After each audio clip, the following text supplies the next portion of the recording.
وہ ان کی پڑنانی کی کہانی ہے، اور یہ بتاتی ہیں یہ اس دور کی کہانی ہے جب 1960s یا 50s میں ان کی پڑنانی کی شادی ہوئی تھی. اور جب ان کی پڑنانی کی شادی ہوئی تھی تو یہ ایک ولیج سے، پنجاب کے گاؤں سے دوسرے گاؤں شادی ہو کے گئی تھی. اچھا، اب بات یہ تھی کہ جو ان کے پڑنانا تھے ان کی جو فیملی ہے اس میں اتنے لوگ موجود نہیں تھے. ان کے جو پیرنٹس تھے ان کی ڈیتھ ہو چکی تھی. ایک بہن تھی جس کی پڑنانا نے شادی کر دی تھی، اور یوں جب ان کی پڑنانی رخصت ہونے کے بعد ان کے پڑنانا کے پاس آئیں تو ایک طرح سے ایک اکیلا گھر تھا، گاؤں کا چھوٹا سا کچا پکا گھر تھا. اور یہ بتاتی ہیں کہ ان کے جو پڑنانا تھے وہ کارپینٹر یا لکڑیوں کا جو کام ہوتا ہے، ووڈن ورک جو ہوتا ہے، یہ کام کیا کرتے تھے. اگر آپ اس دور کی بات کریں تو اس دور میں یہ جو پروفیشن تھا وہ اتنے لوگ اپنایا نہیں کرتے تھے. لکڑ ہارے تو ہوتے تھے لیکن کارپینٹر عام طور پہ نہیں ہوا کرتے تھے. اب ان کا جو پروفیشن تھا اس کی بہت ڈیمانڈ تھی، تو اکثر ایسا ہوتا کہ ان کے جو پردانہ ہیں ان کو مختلف دوسرے گاؤں کے اندر یا ادھر ادھر بلایا جاتا، اور جو بھی کام وغیرہ تھے وہ ان سے کروائے جاتے. تو کبھی کبھی ان کے پردانوں کو 1 دن 2 دن 3 دن کے لیے دوسرے شہر میں، دوسرے گاؤں میں، ایون کے دوسرے صوبوں میں بھی رہنا پڑتا. ڈیمانڈ ان کی بہت اچھی تھی اور کام ان کا پرفیکٹ تھا. خیر، پردانی بتاتی ہیں کہ جہاں میرا سسرال موجود تھا، جو ایک 2 کمروں کا کچا پکا گھر تھا، وہ اس طرح کا گھر تھا کہ چھوٹا سا گاؤں تھا، کچھ اور مزید گھر وہاں موجود تھے. اور ان کا جو گھر تھا اس گھر سے آپ کہہ سکتے ہیں تقریباً مشکل سے 15 یا 20 فٹ کے فاصلے پہ ایک پیپل کا درخت تھا. اس درخت کے نیچے ان لوگوں نے ایک انگیٹھی بنائی ہوئی تھی. اب جو لوگ بڑی عمر کے ہیں یا ہمارے جو اولڈ لسنرز ہیں اور جن کو اس بارے میں پتہ ہے، تو پہلے جو ہے وہ اس طرح سے جیسے ابھی چولہوں کا سیٹ اپ ہے، چولہے وغیرہ نہیں ہوتے تھے. عام طور پہ انگیٹھی پہ یا پھر لکڑیوں پہ توا رکھ کے روٹیاں بنائی جاتی تھیں. اب یہ بتاتی ہیں کہ ان کی جو پردانی تھی، ایک دفعہ ایسا ہوا کہ کوشش کرتی تھی کہ عصر کی نماز کے بعد، یعنی مغرب سے پہلے پہلے جو روٹیاں وغیرہ بنانی ہو بنا لیں. اس کی وجہ یہ تھی کہ لائٹ موجود نہیں تھی اور اس کے بعد لالٹین وغیرہ جلانی پڑتی تھی. خیر، یہ بتاتی ہیں کہ ایک دفعہ ایسا ہوا کہ ان کو روٹی بنانے میں دیر ہو گئی یا مغرب ہو چکی تھی. اس کے بعد انہوں نے اس انگیٹھی کے پاس جا کے، یا جو بھی انہوں نے چولہا بنایا ہوا تھا لکڑی کا یا جو بھی تھا، تو وہاں جا کے روٹی بنانا شروع کی. اب جب یہ روٹی بناتی تھی تو 3 4 5 جو بھی ان کی ریکوائرمنٹ تھی اس کے مطابق بناتی تھی. پردانی بتاتی ہے کہ میں وہاں پہ بیٹھی ہوئی تھی اور مسلسل میں روٹی بنا رہی تھی، جو بھی بیلنے وغیرہ پروسیس ہے وہ کر رہی تھی. تو اسی دورانیے میں مجھے ایسا لگا جیسے میں نے ابھی گلا صحیح کیا ہے ایسے کر کے ایک آواز سی سنائی دی. اور یہ جو آواز تھی بڑی واضح آواز تھی، اور ایسا لگ رہا تھا کہ جہاں پہ یہ بیٹھی ہوئی ہیں اس کے سامنے جو درخت کا تنا موجود ہے، میں بھی اس تنے کے پیچھے کی طرف سے یا اس کے بالکل اطراف سے کہیں سے یہ آواز سنائی دی تھی. اچھا، ہو سکتا ہے کہ گاؤں میں کوئی اپنا گلا صحیح کر رہا ہو، کوئی یہاں سے گزر رہا ہو، یا عام طور پہ جب مرد ایسی جگہ سے گزرتے تھے جہاں پہ خواتین موجود ہوتی تھیں تو وہ ان نامحرموں کو مخاطب کرنے کے لیے یا ان کو مطلع کرنے کے لیے اس طرح سے گلا ٹھیک کرتے تھے. یعنی کہ وہ بتانا چاہتے تھے کہ بھائی ہمارے پردہ وغیرہ کر لو. تو ان کو ایسا لگا کہ شاید کوئی درخت کے پیچھے موجود ہے جو کہ نامحرم ہے اور پردے وغیرہ کا سسٹم ہے، گاؤں کا سیٹ اپ ہے، تو شاید وہ انٹیمیٹ کر رہا ہے کہ میں آنا چاہتا ہوں. لہٰذا انہوں نے جلدی سے اپنا دوپٹہ وغیرہ ٹھیک کیا اور ادھر دیکھتی رہیں. لیکن 30-40 سیکنڈ تک وہاں سے نہ کوئی آیا اور نہ کوئی موومنٹ محسوس ہوئی. اب انہوں نے دوبارہ سے روٹی بنانا شروع کر دی. اب پردانی بتاتی ہے کہ میں نے ایک روٹی بنائی. روٹی بناتے ہی دوبارہ سے مجھے باقاعدہ گلا صحیح کرنے کی آواز محسوس ہوئی. جیسے کہ کسی نے دوبارہ سے اپنے گلے کو ٹھیک کیا ہو۔ اچھا بات یہ تھی کہ کوئی نہ کوئی تو تھا، ٹھیک ہے، لیکن کون تھا وہ سامنے نہیں آ رہا تھا۔ اب پردانی بولتی ہے کہ جب مجھے دوبارہ سے گلا ٹھیک کرنے کی آواز آئی اور میں کلیئر ہو چکی کہ ہاں بھائی واقعی میں کسی نے دوبارہ سے گلا ٹھیک کیا ہے اور مجھے انٹیمیٹ کیا ہے، تو اب کی بار میں کھڑی ہو گئی۔ اب جیسے ہی میں کھڑی ہوئی تو ایک دم سے کسی کے ہنسنے کی آواز آئی اور ایسا لگا کوئی درخت کے تنے کے پیچھے چھپا ہوا ہے، کوئی ہے جو شرارت کر رہا ہے، کوئی ہے جو مجھے ڈرانا چاہتا ہے، یا پھر یہ بھی ہو سکتا ہے کہ جو بھی وہاں پہ موجود ہے وہ واقعتاً مجھے انٹیمیٹ کرنا چاہتا ہو۔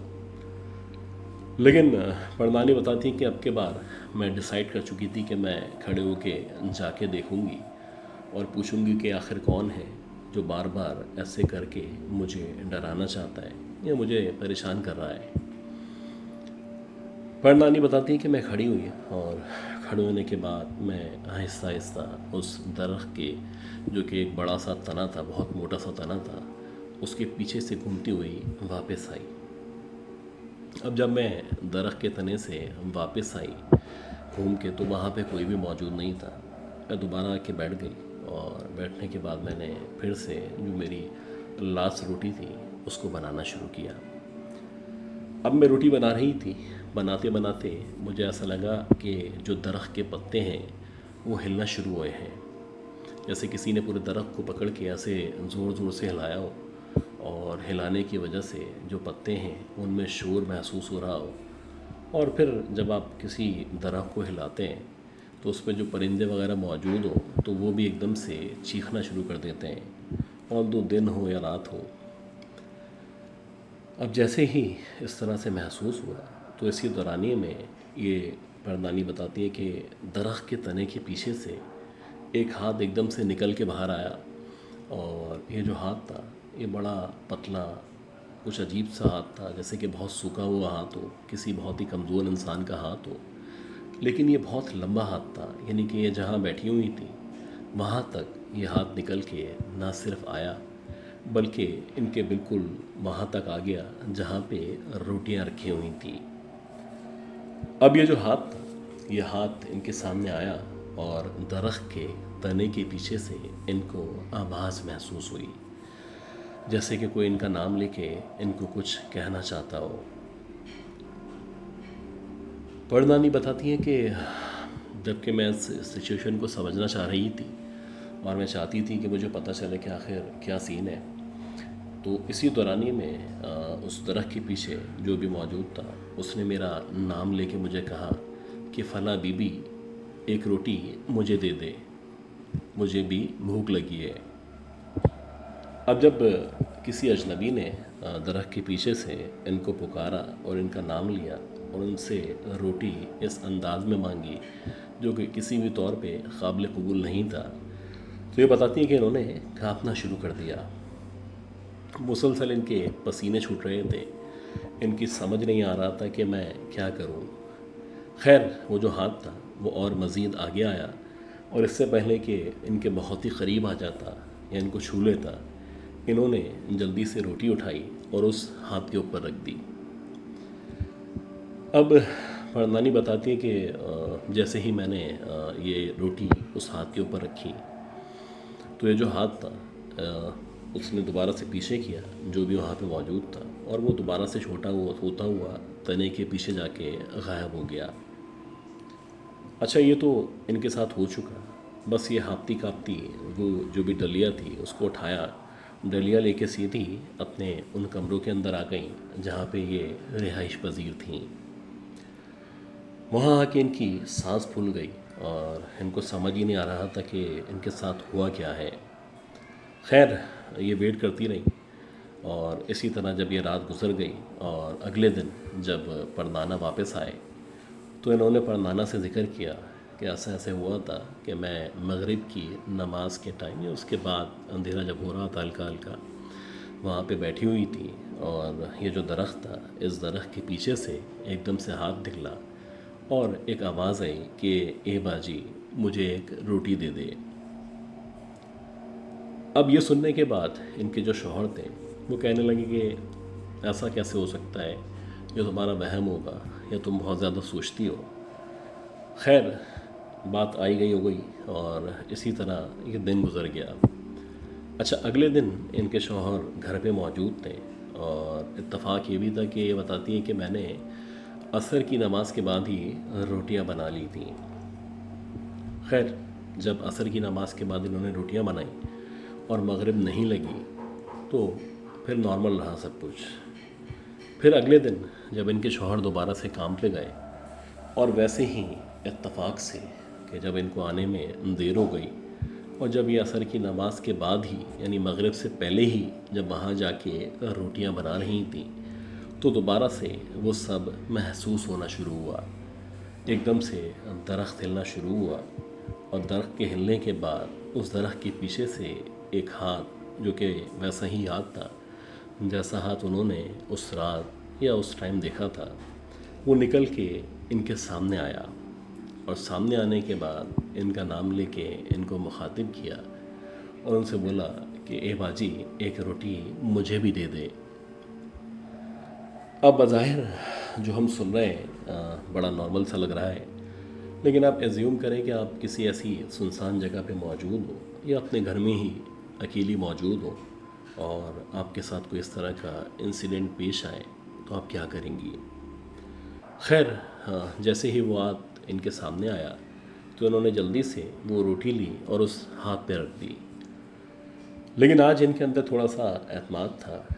ڈر تو ان کو لگ رہا تھا، لیکن یہ چاہتی تھی کہ میں اس مسٹری کو سولو کروں اور میں دیکھوں کہ آخر اس درخت کے پیچھے کون موجود ہے۔ اب یہ بتاتی ہیں کہ جیسے ہی اس درخت نے اس ہاتھ نے وہ روٹی لی اور روٹی لینے کے بعد پیچھے ہوا، یعنی وہ درخت کے پیچھے ہاتھ دوبارہ سے گیا، تو یہ جلدی سے اٹھیں۔ ان کے ایک ہاتھ میں چمٹا موجود تھا اور اس دور کے لوگ تھے ذرا بہادر لوگ تھے،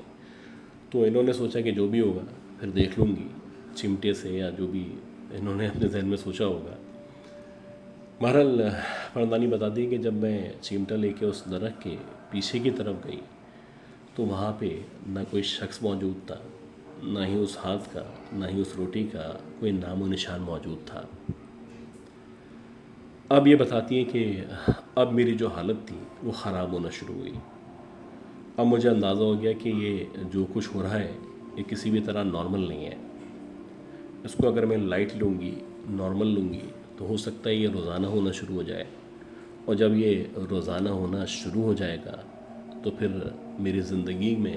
بہت ساری تبدیلیاں آئیں گی، کیونکہ ایک ہمارا ورلڈ ہے، ایک ہماری دنیا ہے جو کہ انسانوں کی دنیا ہے، اور ایک ایسی دنیا ہے جو کہ دیگر مخلوقات کے لیے اللہ تعالیٰ نے بنا رکھی ہے۔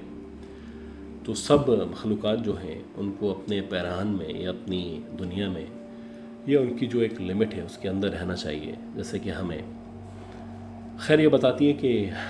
جب ان کے شوہر واپس آئے اور شوہر کے واپس آنے کے بعد انہوں نے کہا کہ اب مجھے اس بات پہ یقین ہے کہ واقعی میں کوئی نہ کوئی ایسی مخلوق ہے جو مسلسل مجھے مخاطب کرتی ہے اور مجھ سے روٹی مانگتی ہے۔ خیر کافی بات چیت کرنے کے بعد اگلے دن یہ ڈیسائیڈ ہوا کہ جو بھی قریبی پریسٹ ہیں یا جو بھی ان کے ریلیجن کے مطابق دم درود کرنے والے تھے تو ان سے ملاقات کی جائے گی اور ان سے اس بات کو ڈسکس کیا جائے گا۔ اگلے دن جب ان کی اپنے روحانی پیشوا سے ملاقات ہوئی اور انہوں نے اس کو بتایا کہ بھائی ایسے ایسے ایک ہاتھ نکلتا ہے اور وہ مجھ سے روٹی مانگتا ہے،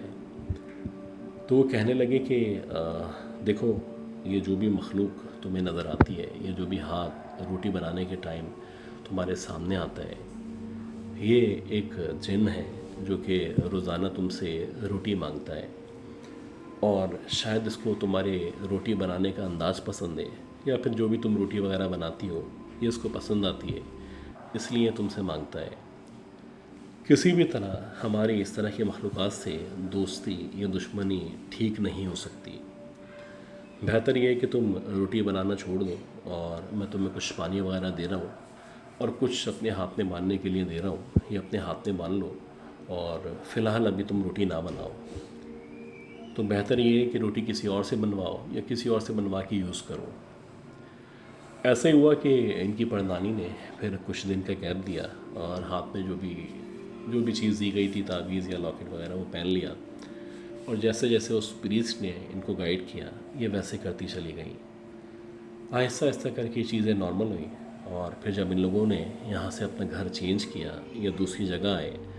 تو وہاں آنے کے بعد جب انہوں نے روٹی وغیرہ بنائی تو اس طرح کا کوئی واقعہ ان کے ساتھ پیش نہیں آیا۔ تو کبھی نہ کبھی آپ کی زندگی میں